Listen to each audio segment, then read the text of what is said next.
Welcome back, families, to the Called to Love podcast. I am so grateful that you have chosen to spend your time with us today. And I am so excited to welcome my very special guest and new friend, Bethany Adkins. Bethany, welcome to the show.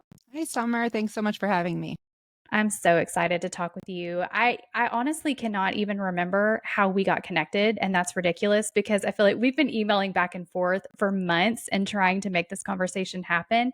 And it's the Lord's timing, it's right time. But I love that we both share a passion for family, adoption, and foster care. And it's really cool that we are both married to guys named Corey, and they're actually spelled the same way. So I love that we bonded over that already.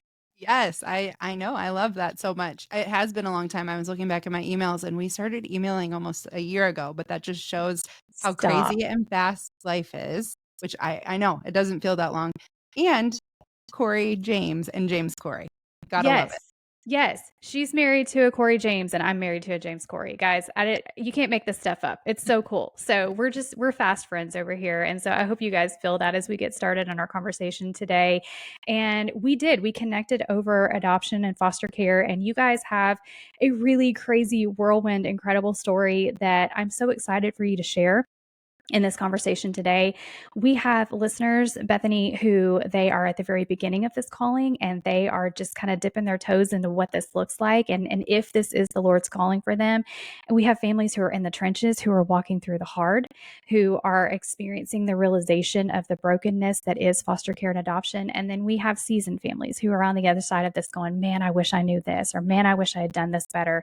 And so we kind of run the gamut in terms of this family that we called to love here. And so as we share today, I just wanted to kind of give you that perspective. So let's get started. Let's just let our families have a chance to get to know you a little bit more. Tell us about your family, and then we'll dive into where the Lord has had you over the last couple of years. Yeah, that sounds awesome. So, like she said, my name is Bethany, married to Corey. We're from Ohio, and we have three biological kids, a 12-year-old boy, 9-year-old girl, 3.5-year-old girl. And we've been licensed for almost 2 years now. It has been a whirlwind. Currently, we just have one foster baby, and at the most at one time, we had 9. Oh my So, goodness. yeah, never the plan, but does it ever go as planned? Never. Yes. When we give God our plans, he laughs. Yep, exactly.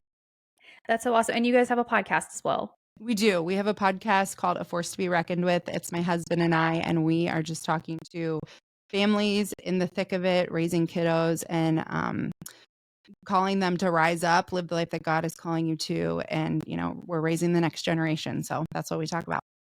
I love that. That's so fantastic. Okay, so dive into this whirlwind of a journey that you've had over the last couple of years. Let's start with the calling. I mean, you shared you have 3 biological kids.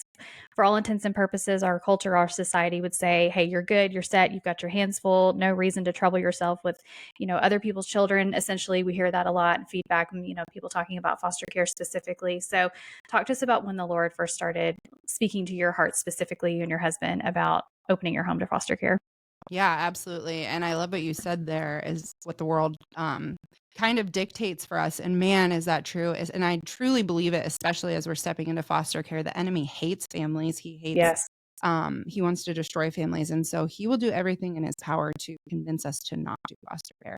And Yeah. that was our case all the way back to when I was a little girl. My parents were foster parents, and I actually have 2 adopted sisters. And I can't even say anything like super negative about the journey. I love my sisters. I mean, it was hard, of course, but nothing like so traumatic. I had a great Yeah. childhood, but I just always was like, yeah, I'm not going to do this. I'm not going to do this when I get older. So when I met my husband, we're just courting and talking about life and getting married. It was always like, yep, we want kids. Yep, we want to travel. And by the way, I never want to do foster care. And he was like, great, me either. And so we kind of went along on our merry way. We had 3 kids. We lived in California for a while. We're from Ohio, lived there for about 5 years to run a family business. And then we ended up, the Lord called us home, which is a whole other story. We weren't really sure why, but lots of answers on that now. And part Yeah. of that was when we came home, God planted us right in the middle of a community of incredible people and couples specifically. And all of them were foster parents. Oh, And wow. so over the next 2 years, it was from about 2019 to 2021, we kinda just spent life, doing community with these people and getting a front row seat to foster care and what that looked like, and learning that there's faces to these stories and they're real kids, and just falling in love with the kids and falling in love with the families. Pretty quickly in, I was like, "Okay, we actually need to do this." I'm like, I commit to a lot. That's just my personality. I have a Yeah. business, I work a job. And so, like, pretty quickly I was like, "Oh, there's a need, like, we're fully capable, we're doing this." But it took my husband about a year and a half, and he was like a hard no. Um, but here we are 2 years later. So, Yeah, yeah. What did that look like for y'all? 'Cause I love that you bring that up, Bethany, 'cause we do see that typically that there's one spouse that's really feeling that initial nudge that kinda leads the charge of the calling, and then sometimes they're pulling their spouse kind of along the way, and it can be a struggle, and it can really prolong the process of, I don't wanna say obedience because God's timing is perfect, but it really can, it takes a little while for hearts to be aligned and ready to take those first steps. And so what did that look like for you guys, really just kinda your heart's falling into alignment and you're like, "Okay, yes, we're doing this." yeah, Corey and I both have, like, very audacious personalities. Like, we moved cross country twice, we've run businesses, we've done lots of things, and so a lot of the times, like, we're up for pretty much anything. Yeah, But so it's rare when we aren't, and so when we aren't, it's one of those things where, like, we're not moving forward until we really are on the same page. And so yeah, what that looks like is prayer, just a lot of prayer. And for me, it's frustrating because I'm an action taker and I'm not patient, but, yeah, I think that that's the Lord refining me and saying, "All right, well, you're gonna give it to me and you're not gonna control yeah, this." So that's what, about a year and a half looked like, and obviously some arguments and me, pushing because that's who I am and saying, "Why aren't you doing this? Don't you know there's yeah, kids out there?" But for him, really, I do think that in God, it was in God's timing, and his heart just wasn't there yet. He loves kids. He has always coached. He went to school for teaching, even though he never actually pursued the degree once he graduated.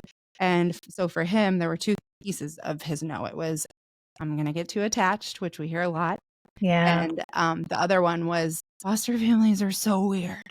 And we are like so active in the community, and our kids are sports. And he's like, and I just don't want to be weird. So, and I'm like, well, we already are weird. So, yeah.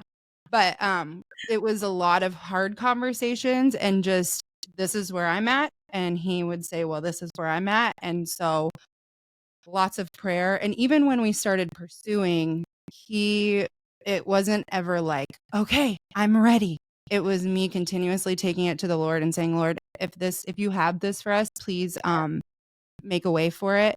And so when it happened, it was one day he just said, okay, like, I would be open to you calling the county and see what this looks like. okay, And it was just following one crumb after the other. okay. I love that. That's really, I appreciate you being so honest about that because I think that's so true of most of our relationships. For my husband and I definitely was the one leading the charge. I was going to the meetings, I was filling out the paperwork. I was taking point on a lot of that. And he was just kind of like, okay, he was never just like a no, but he was hesitant more so. And I'm very much I just want to charge forward. And then I'm grateful to my husband who tempers me and the Lord who tempers me even more. Because he does have our best in mind, not just for us, but for the kids that we're talking about serving as well. So you brought up a great point too that I want to come back to, Bethany, and that is that the enemy hates families. Mhm. And he hates the idea of the restoration of a family, whether that is reunification through foster care, whether that is through adoption. And so it can be really difficult as we're wrestling with our own drive, we're wrestling with what we think we should do, we're seeing the urgency of the need. And then there's all these voices speaking into us. Our spouse may not be aligned. There might be loving family members that are like, hey, this is not a good idea. What about this? What about that? And so talk about what that has looked like for you guys as far as the voices that have spoken into your journey, maybe as you were getting started or even along the way. And then also tie in, like, there's the enemy's voice that's speaking lies and fear and doubt and all those things. And then the Lord ultimately speaking into you as well. Talk about what that was like to kind of navigate all the voices in your calling. Yeah. I feel like every one of your questions is an entire podcast episode, I know, which right? is all so good because these are We got time. all very common questions and Yeah. concerns that people have. And so, yeah, when it comes to the different voices, when 100%, I wholeheartedly agree that like when you're stepping into this, the enemy knows that and he wants to do everything to, I mean, he is the ultimate deceiver. He wants to steal, kill, destroy, and that is true for families because that's God's design. And so he will speak discouragement into your life.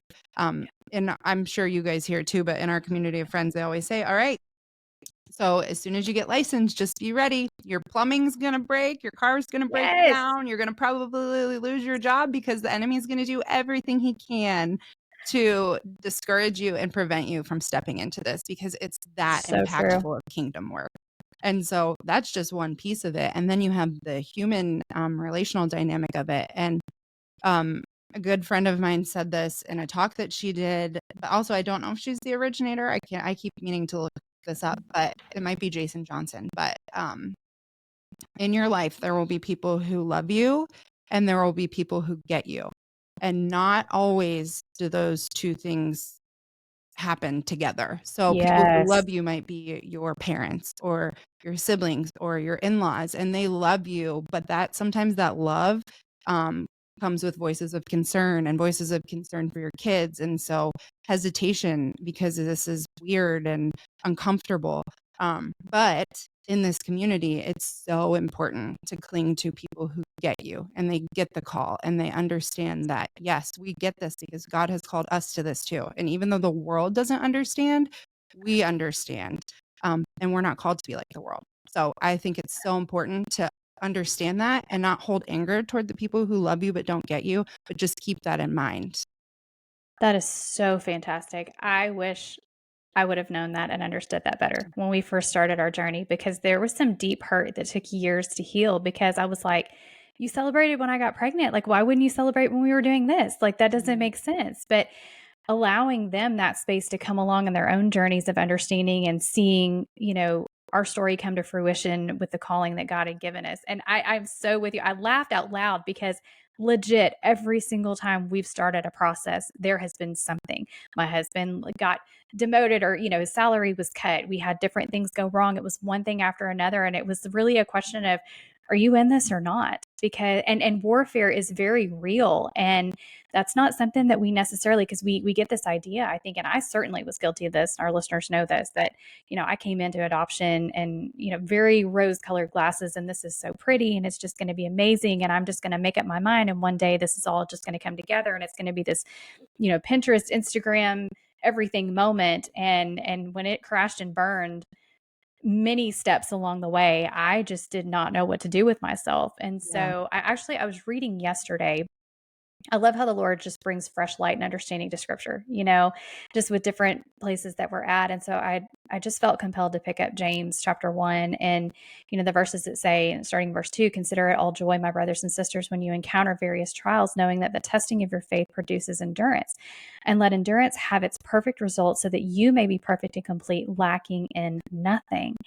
And as we're talking about all of this resistance that we experience, and I want to dive a little bit more into that because you've kind of given us the intro to your story, and now we're going to get into some of the reality. But, I didn't understand that the trials, the hard things, the opposition that we experienced all were evidence of God's love for me because he wanted me to become the person that I am on the other side of this. Yeah. Right. And that's true for every single person that he calls to this specific calling. He uses all kinds of things, but to be grateful for the trials, to be grateful for the hard, that's a really, really challenging concept, right? So I want to lean into that a little bit for you guys and just kind of hear how the Lord has walked through that with you and what those trials look like once you started actually receiving kids in your home and experiencing the reality of the hard. Oh yeah, absolutely. And I love that verse in James. And I think that so many like our human, like selfish, our fleshly response is to skip to the end of that verse where it says you'll be Yeah. lacking nothing. But Yeah. if you read that first part of the verse and all of the things that we have to go through to get to that, that's part of sanctification. That's part of being Yeah. refined. And it's like the breaking down of a muscle. And well, the building of a muscle. In order to build a muscle, you have to be broken down first. Right. And I truly believe that that's what the Lord does to us in our faith walk, in our family walk, in our marriages, and everything that we do. And so sanctification, we almost titled an episode this, but we haven't done it yet. But sanctification sucks. Yeah, And it it does. does. It's hard, it's painful, it's not pretty.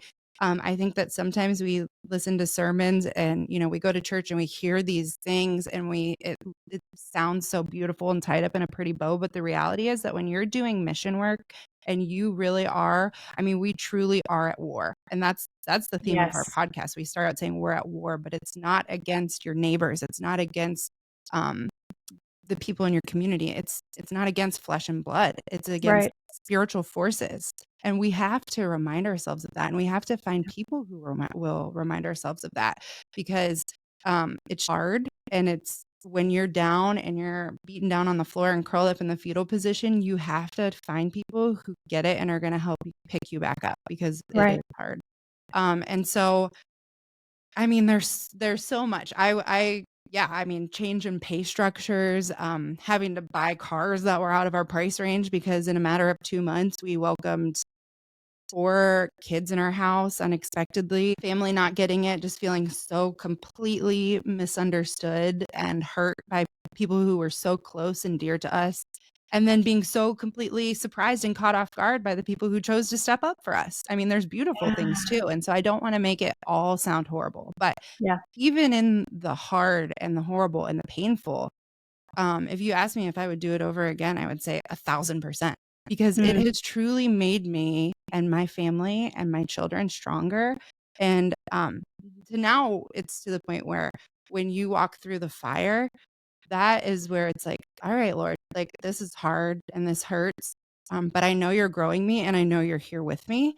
And I Yeah. know that I'm on the right track because it's it's almost eerie when a life is easy. It's like, okay, are we doing something wrong here? You know what I Yeah. mean? So I don't know. I don't know if that makes sense, but It does make sense, and I completely agree with that, and, what's crazy is you can experience all of those in a single day in oh this yeah. calling. Like, you can have a really beautiful moment, and then it absolutely is like a dumpster fire 30 minutes later, Yeah. and you just don't know, and so there is a lot just that idea of clinging to the Lord, and I going back to that verse a little bit, I'm a total nerd, and so I love to dive into the commentaries and different things like that and understand a little bit more of the context of the scriptures, and it brought out something in me. It was talking about there's a difference between trials and there's holy trials that God allows for our benefit. And then there's trials as a result of our sinful nature.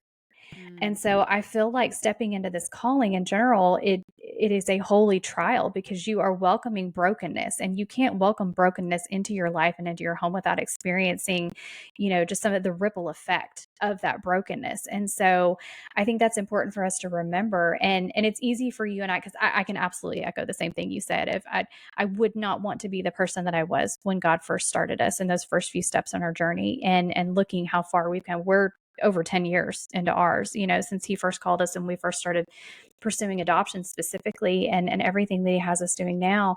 But I'm like, man, there have been some, like you talked about, laying on the floor in the fetal position moments and seasons, days, weeks, years where I did well to keep everybody alive. And so I feel like that represents probably some of our listeners. And they're like, yeah, that's great that you guys feel really rosy on the other side of this, but right now I'm drowning. mm. So, what advice, what wisdom, what encouragement would you offer to somebody who's in that space where they are just doing their best to put one foot in front of the other? They are questioning their calling. This is messy. I don't want to do this anymore. I want out. The Lord hasn't released me. Help. Yeah. Well, I will say that I can relate totally. I'll just dive into, do you mind if I dive into a little bit of our foster care story? Please. Yes. So, and it's a little bit confusing, so I'm going to try to explain it well. But when we got licensed, I mean, the county is all nationwide. It's just a huge crisis right now. But we got licensed Yeah. in September of 2022, and the next day we got a call for 2 kiddos, a 4-year-old girl and a newborn baby boy, and we said yes. Once they came to our home, we found out that they had 2 older brothers and they were placed in a different foster home because at the time we weren't licensed for that many kids. And also, we were so new at it that we were unsure, although we did offer for them to come and it just ended up never working out. Mm. Well, over the course of the next year, mom worked really hard to get them back and she was doing well, but then had a really major family tragedy happen and ended up relapsing. And the kids, so 4 kids, 3 different dads. With foster care, the priority, at least in Ohio, is kinship. So Mhm. they ended up getting removed from our home. The 2 that were in our home were split different ways. The 2 that were in the other home were split different ways and spreading across states. Um, Wow. and so at that point, the baby that we had was 11 months. So we had almost had them a year. He was calling us mama and dada. He was our family, and so was his sister. But she was older and knew the family she was going to. Yeah. And it's just one of those moments where you're like, all right, like I give up, God. Like, why is this happening? Not Yeah. only is it devastating that they're leaving our home, they're being separated, siblings who are bonded and love each other. And we have offered to keep them in our home and they're still being split up. And they were going to situations sometimes with kinship, they're not ideal. And Yep. there were many red flags that we raised, but just because of the law and the broken system, they went anyway. Yeah. And it didn't even end there. Over the next 8 weeks after the 11-month-old left, we, had stayed connected to a family member of his who kept us in the loop, and, we just got update after update after update of just horrible things happening. And Mm. so it's like it's a weird thing to grieve the loss of a child that exists and Yeah. isn't your own, but you feel is your own. Right. That I think they call it ambiguous loss. But then not only that, to know that they're out in the world and they're not struggling, what's the word I'm looking for? They're suffering. They're suffering. Yeah. And so it was like 8 weeks of fighting with the county and advocating for these kids. And just like that was the point. I just remember I would call my and I'm not an anxious person, but at that point, I was so low and so devastated, sad for the kids that they're split up, sad for the mom who lost her kids. The case is pretty much over, Yeah. and she's pregnant again. And just the whole situation, sad for my kids and myself because he was our son and she was our daughter. And Yeah. it just none of it made sense. But yeah, for people that are in those pits where, I was just calling my husband, I'm like, "You have to come home." I'm like, "I'm having an anxiety attack right now." It was Yeah. horrible. I would just say that those are the moments, those right there, the most painful moments in your story. Those are the ones where you feel so alone and you have to remember that you're not. And, we had if you don't have community, I hope that you can force yourself to get plugged in, because I was, like, not functioning. It was really hard, and we had people who prayed over us, prayed for the case, and I truly believe that the way the case ended is because of the prayers, because we truly prayer is so powerful, and, yeah, so I would say in those moments, find your people who get it. Cling to Jesus even though you don't want to, and it's probably the last thing that you want to do. And another really powerful thing for me, like, I just love music, so during that time, I made some playlists that, I just had on repeat over and over and over. And also just be encouraged that life is full of peaks and valleys, and you're not gonna be there forever. Yeah. Yeah, that's a really good reminder. I think it's important for us to remember because going back to that societal expectation, as women especially, we're expected to have it all together, to have all of our ducks in a row, to not struggle, to do all the things, right? To run a major corporation and our house look perfect and spotless and our children be perfectly well behaved. And there's just this idea and this pressure that we put on ourselves. And so when we need help, Yeah. we feel ashamed to even need it and embarrassed to ask for it. And so I think it's really important, you bringing up that point of finding your people that will meet you in the midst of all of that. But talk a little bit about that of just overcoming any hesitation to ask for the help when you need it. Oh, yeah. I hate asking for help. Like, Me too. I would rather die than I ask know, for help. right? And so, thankfully, we have friends who know that about us, and they're like, "Okay, step aside, we're helping you anyway." Yeah. But I would also say it's so humbling and it hurts at first, like, we had people bring us meals, we had people write us cards, people who would watch our kids, we have something called a care community, which is a nonprofit that we're part of. They build them around families, and so somebody might come to pick up your laundry. It's wonderful. But Yeah. for me, I would rather, like, even though I'm drowning, I'd rather volunteer for like 10 care communities and let my house be up in flames. Yeah. So I would just say that something I realized in the receiving help, well, one, like I was at a point where I had to because otherwise we wouldn't have made it. Yeah. But in that, I realized maybe somebody said this to me, or maybe it was just like the Lord, I don't know. But like you are allowing people, there are people who love the idea of foster care and they can't, for whatever Yeah. reason, be licensed. But Right. at the end of the day, we're all called to be part of this, to care for the widows and orphans. And so for someone else who wants to bring you a meal or drop off or pick up laundry and do your laundry, you're allowing them to be part of foster care and be the hands and feet of Jesus in the way that the Lord is calling them to. So who are you to stop them from doing what the Lord is asking them to do? And so Yeah. for me, I'm like, okay, I can do that. I'll let them drop off a meal because it's helpful to me, and also that is their piece in this, and that's really, really important.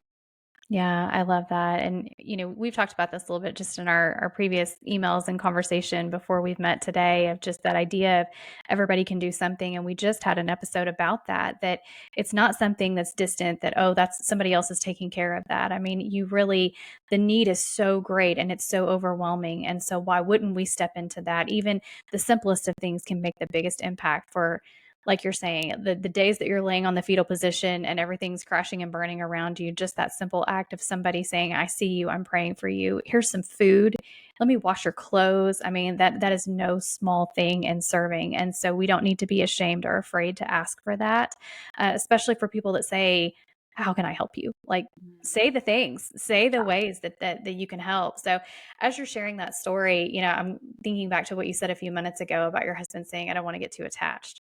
Yeah. So, where was he in the midst of all of this, where it was like, okay, this happened? Like, they're calling us mom and dad. These are essentially like our children, and now they've been removed from us. And so, at what point did he, just, I guess my question is, 'cause I'm thinking, okay, obviously he's all in because you guys are still doing this, Yeah. and the calling is still there. And so, where did that shift happen for him where he's like, yeah, I got way too attached, but I'm still in this thing? Yeah, and I mean, we're still walking it now, so, the case closed, we have a new case now, and I'll go back to that a little bit. Yeah. But, yeah, I mean, he did get too attached, we both did, and, we don't regret it for a second. Did our hearts Mm, shatter in the midst of it, and do they still some days? Yeah, absolutely. But think of, like, I don't know, just we are called to be the hands and feet of Christ and love like Christ, and just think of all the ways that the Lord's heart breaks for everything happening on this earth. And so to yeah. just view it through a gospel lens, the system as a whole truly is drowning, and we Yeah. need more believers because without faith aside, I don't know that we would have continued because Yeah. once the kids were placed, like I said, the county failed these kids for many different reasons, and we actually have a series of our journey. It's 3 episodes because there was so much that happened, and even in that, like, we didn't share all of it because of Yeah. privacy. So many ways that the county point blank failed these kids. Mm. Um, and okay, sorry, what was your question? No, you're good. I think, well, we were talking about just kind of that Oh, getting shift to attach. where, yeah. Okay. Yeah. So going back to our story, there was like that 8-week period and even longer for the older kids where we did get too attached, and not only to the kids, but we were attached to the mom. We were picking her up and taking her to lunch when she didn't have a place to be. We stayed connected to the biological families as much as they would allow us to, and that's so important. And so, like, did it strap us emotionally? Yes, but I don't really agree with I understand the sentiment, like, I'm gonna get too attached, but that's exactly what these kids need. And I Mm, believe that if we didn't fully lean into getting too attached, the story wouldn't have ended up, not that we were the saviors in any way, but because of our attachment to everybody in the story flashing forward, we kept advocating, advocating, advocating. Mom had her baby, and I believe the county tried to not place the baby with us, but because we had a good relationship with her, mhm, we had her in our home. A week later, we got a call from the county that the 11-month-old, his placement failed. They asked us to take him back. I had already known that because I was connected to the biological family there. A week later, we went to go visit mom in rehab so that she could see the babies. And because we were connected with her, she had asked us to go to Cleveland to pick up the 3 older kids for the day. So we did that. During that time, they had disclosed to us things that were not safe that we reported. And Mm. 2 of those 3 kids ended up being placed in our home that weekend. So in a matter of 3 weeks, we got the baby, the 11-month-old. The older ones came to visit with us. They stayed. So we ended up taking placement of all 4 out of 5 of her kids. And fast forward another year, they just all reunified with their mom because which you don't always get endings like this in foster care. But Right. after she had the baby, she turned a new leaf and she's been clean for almost a year now. So It's all of that amazing. to say, these kids need healthy attachment, and it hurts. It does, but that attachment impacts their biology, it impacts their families, and it impacts the um, outcome of their stories.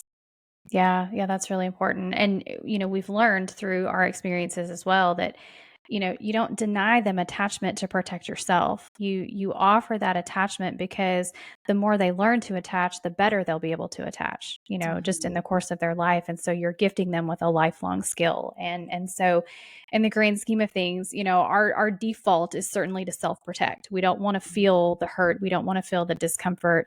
We don't want to feel the shattering as you're talking about, and it's absolutely true. And so in the midst of all of that, the Lord is working on our hearts.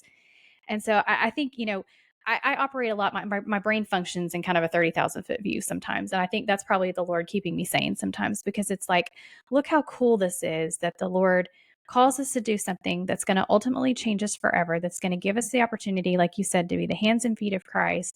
And then he's going to change us along the way. And in the meantime, he's moving all these pieces to put a family back together and to see this beautiful story written where you're forever connected with this Mhm. family. Ultimately, it doesn't look like you're saying like the storybook ending, kind of like what you're talking about, but it is a beautiful ending. And so many, and I hear this all the time, and I hear it. This is not me being critical of this, but like kind of what you're talking about, people saying, I don't want to get too attached, or that's too hard, or that's too messy, that sort of a thing.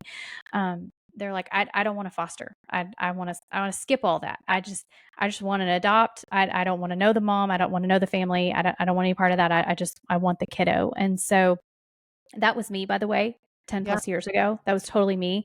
I wanted all the pretty and I didn't want any of the messy.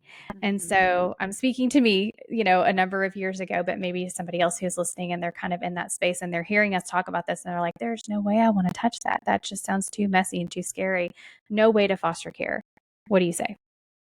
Yeah, I mean, I think that if God calls you to foster care, He's gonna put you there with like whatever way it takes. And so I have a really good friend who had the same story as you, and they had a biological daughter and then had fertility issues, and they wanted to adopt, so they got into foster care, and that was what they wanted. They wanted to adopt, and they did. But through that journey, they have become like the biggest advocates for foster care, Mm, and I see so many fertility is a really big struggle for many families right yes. now.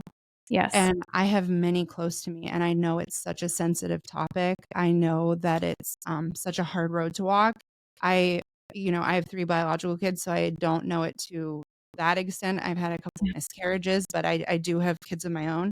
But I have seen stories where women just they resist it so much, foster care, even though it's like a little seed that I'm like, oh, I see God dangling foster care. And they're like, nope, Yeah. we're trying this, we're trying this, we're trying this.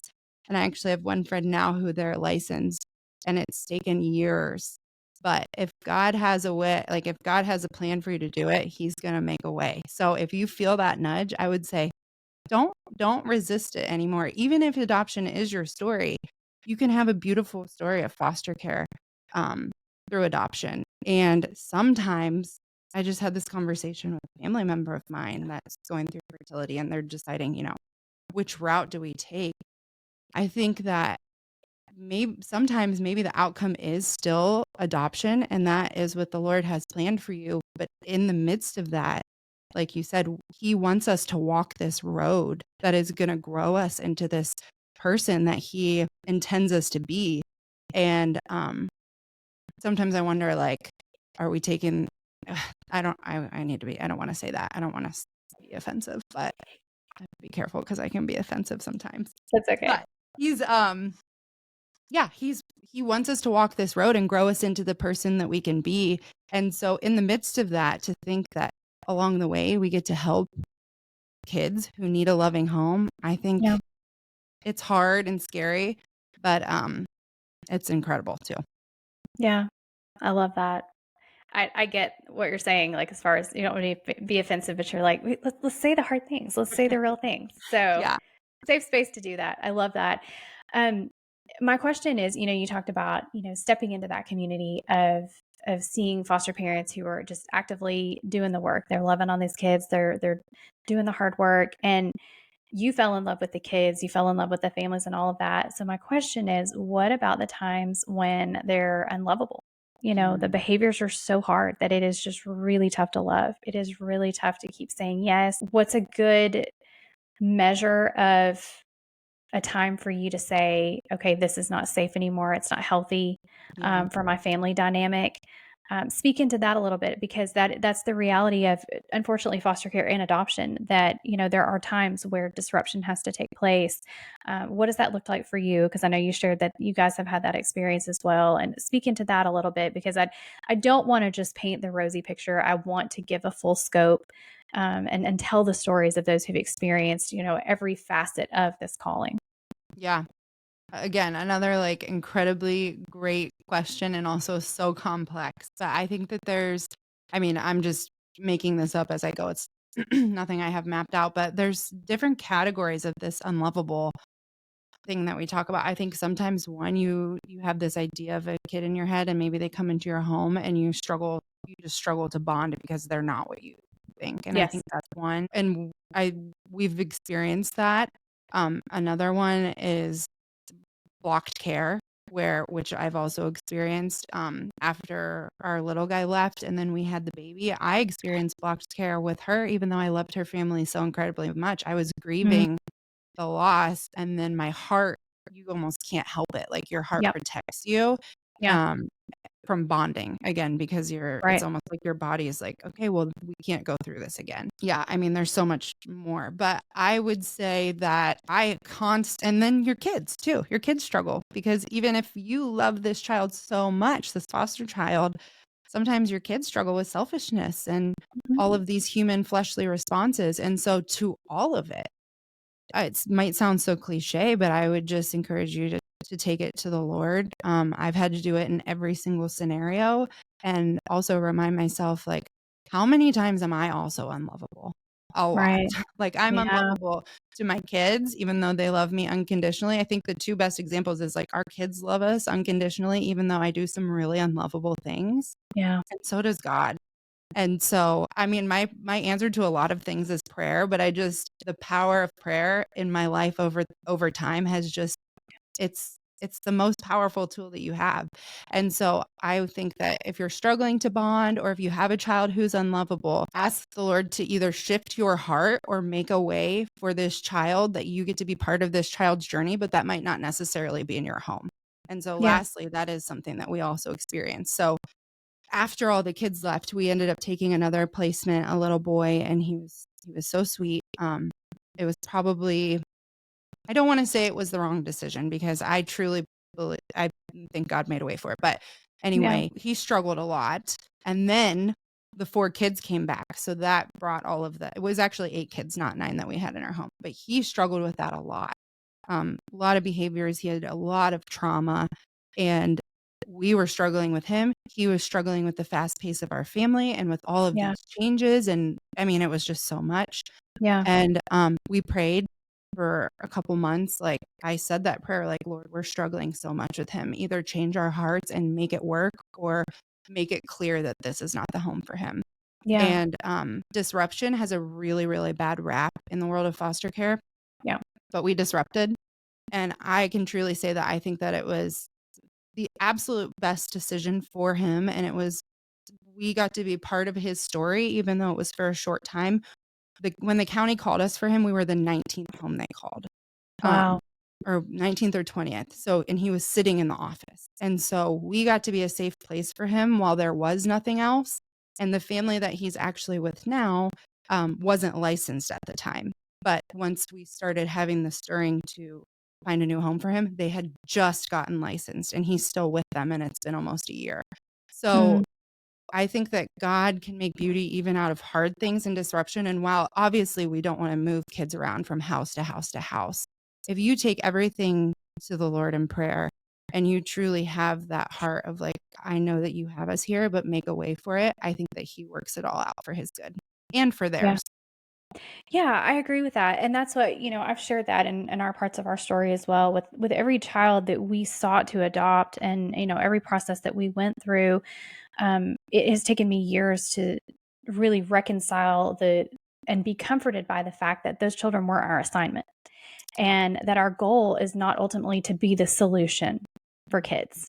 Right. And like you're saying, like they might be with you for a season. It might be longer term. It might mean permanency, but it might not. And so how can we shift our mindset from this idea of us being the solution for these kids and us being a part of their story and a means to share the gospel and what it looks like to be a healthy family? Yeah, that's a really great question. And I think it goes back to that gospel perspective lens of like, we are tools that God uses for his ultimate glory. And so every day I have to get up in the mornings and like center my heart and like lay my flesh down because Yeah. I am naturally like I'm a selfish person. We all are. I want my alone time. I want to do this. I want my house to be organized. I want all of these things. And I have to get up in the mornings and just sit with the Lord and be like, okay, whatever it is that you have for me, Lord, I will be that. And so Yeah. when on the days that I do that, it's easier to have that perspective of this is not my story. I'm going to hand the pen over to you and I get to be a character in the story. I get to be a tool that you get to use. But I'm not writing this story. So I'm just going to be obedient in whatever you have for me today and in this moment. And I'm going to let you handle the rest. And Yeah. at first, that's really hard, especially for control freaks, which I'm a little bit of Yes. a control freak. But Same. yes, but as you learn that surrender, it becomes so freeing because then when you have moments of this child has just left my home and I feel so powerless and broken, you also give the surrender then too when you Yeah. truly have no control and you get to say, all right, Lord, even this I'm giving to you and continue to use me if you can. But yeah, at the end of the day, we are not these kids saviors. We get to be part of the story, and so we go where he convicts us and we do the things he calls us to do, but he's the author. Yeah. Yeah, I love that so much. And I don't know where we had this idea of, God puts this family together, whether it's through foster care or for adoption, and then it's going to be without its bumps. I mean, like we're all sinners and we're all broken. And so why wouldn't it be messy? Why wouldn't it be crazy? Why wouldn't it be chaotic? So why do we have that expectation? I'm asking that out loud because I fall into that accidentally all the time. I'm like, why? I my daughter and I are both extremely strong-willed females in the house, and so of course we're going to butt heads, and we both struggle with control and fear and anxiety. So why wouldn't we? Right. Why would I expect it to be smooth? And so I think that's a really great point, and I love the idea of you just waking up every day and focusing that, and just surrendering yourself in your day, your moments, how you serve, how you love to the Lord. I think that's just a really great reminder, something that I need to do on a more regular basis. I'm like you. I'm very driven. I'm very task oriented. I'm like, what's on my to do list for today? Where does everybody need to be? And if there's a slight disruption to that, I'm like, I'm not having it. And Yeah. so that's not how the Lord wants us to operate. And so He's really been driving home with me, like revisiting just the fruits of the Spirit and how they apply to us specifically in our calling and how we do life from the day to day. Because there is an extra measure of patience and of love that is needed and so just every fruit of the spirit can be applied to that. And so I think that's amazing. Tell us where you are in your story right now, because obviously your story's not done. The Yeah. Lord is still actively working in and through you and with your family. So where are you guys right now? Yeah. One thing I love about foster care is we all just have such unique stories and such beautiful ones. And then when you see people's stories, like there's like God put you like it's just such certainty that like, oh yeah, God created me with all of these gifts and talents because he's equipping me for this journey. So it's been really Yeah. cool. But in our story, we just really cool moment a couple weeks ago got to move the kiddo's mom into she's in a single moms program of a nonprofit that we have in our town, and she reunified with all of the kids on August 2nd. We got to go to court when the gavel dropped and celebrate, just like they do for adoptions, but only this was a reunification, and all of her big kids cheered. It was just such a beautiful moment.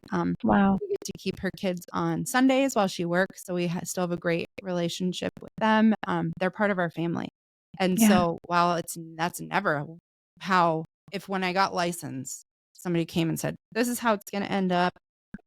No adoption. The kids are gonna leave. And I would have been like, this doesn't sound fun at all. But Yeah. like, I truly couldn't have asked for anything better, like Yeah. no better scenario. So that's good for now. There's still more to be written there. That's not the Yeah. end. And then we just recently took, I want to say it was July 2nd, a 3-day-old baby.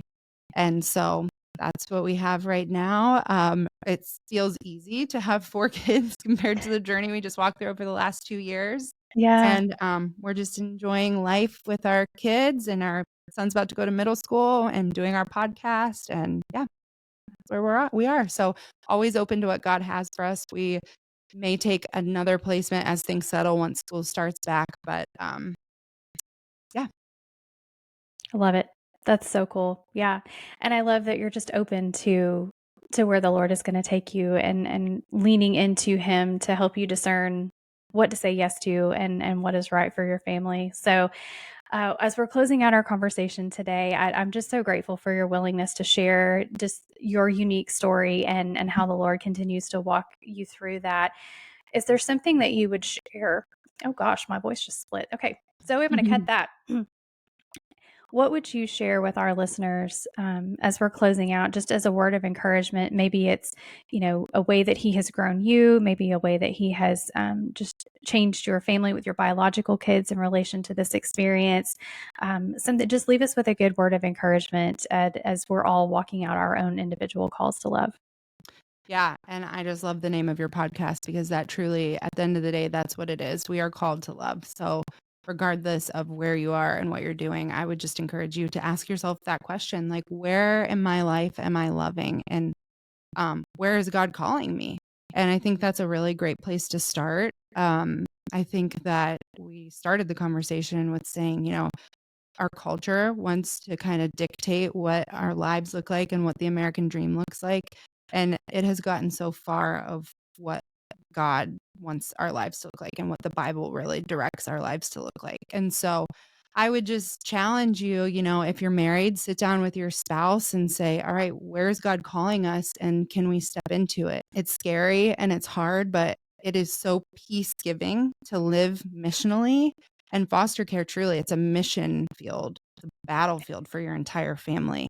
And it's such an adventure. Like there's so much to it. It's so complicated. It's so hard, but it's also so beautiful and so fun and so refining. So whether it's foster care or volunteering for a family, I would just encourage you to sit down and really sit on that question, like, where is God calling me and how am I being called to love? Love that. Thank you so much. It's just been such a pleasure hearing just how the Lord is working in and through you. I want to make sure if our listeners want to hear more from you, how can they connect with you? How can they find the podcast and anything else you want to share? Yeah. So I'm on Instagram. My account is just my first and last name, Bethany Adkins, and then our podcast should be linked there, and it's called A Force to Be Reckoned With. So that's where we're spending most of our time these days. Fantastic. I love it. Well, listeners, I know that you have been blessed by Bethany, and I certainly have as well. You've given me some really great just challenges to my own heart, and then just some practical ways just to consider how, in the day in, day out, as I'm personally walking an adoption journey, many of us on this I cannot even think today. Oh my gosh. You're Many fine. of us who are walking that call to adoption, but then also foster care or just really seeking the Lord for what they're supposed to be doing. So I pray that you've been encouraged by that. Bethany, thank you so much for being my guest today. Yeah, thank you. There it goes.